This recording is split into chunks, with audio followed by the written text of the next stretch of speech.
What's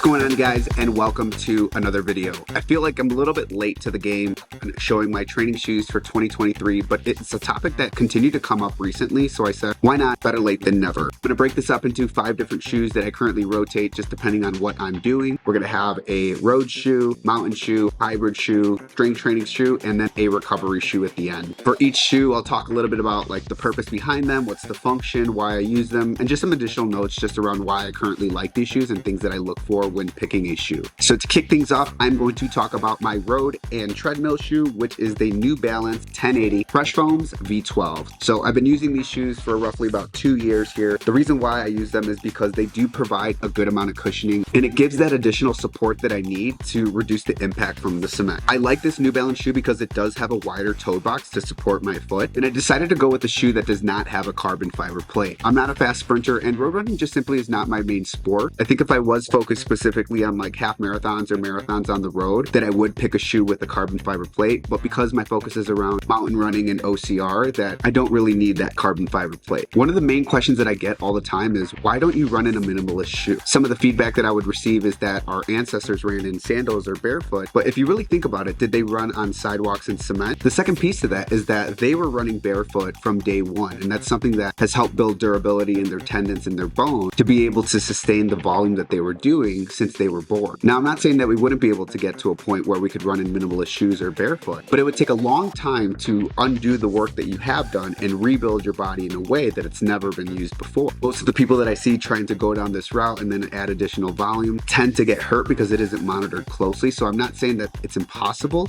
It's just something that will take a good amount of time and would need to be monitored very closely. But going back to the shoe, awesome shoe, great support, great grip on the bottom, and also has that wider toe box, which is why I use this for road and treadmill running. Jumping into shoe number 2, which is what I use for my mountain and trail running, is the VJ Shoes Ultra 2s. Now, I absolutely love VJ shoes. There's a couple of reasons why. And number 1 is because of the deep lugs underneath. Now, these are pretty worn out shoes. They're pretty dirty, as you can see, but the lugs underneath are quite deep on these, and that really helps out with the mountain and trail running, especially on technical terrain. And the second piece to it is around the grip. So they're known for the grip that they use on the bottom of their shoe, and for me, that's super important, especially if you're running on rocks and not trying to slip. These shoes are also really popular in the obstacle course racing community just because of that grip, giving you that confidence that you're not going to slip on an obstacle during a race. I feel like the confidence piece is so crucial, not just on the OCR, but also in the mountains, to ensure that you're flowing with the terrain versus fighting it. From a support standpoint, they're going to have a little bit less than the New Balances that I use for the road and treadmill, but that's okay because we're not running on cement, we're running on dirt and rocks. So the impact to your body is far less than what you're getting from the sidewalk or road and giving you more of a connection with the ground. So for those reasons, that's why I use the VJ Shoes Ultra 2s. From a hybrid perspective, I am using the New Balance Fuel Cell Prisms. I've been using these shoes for roughly 3 to 4 years now.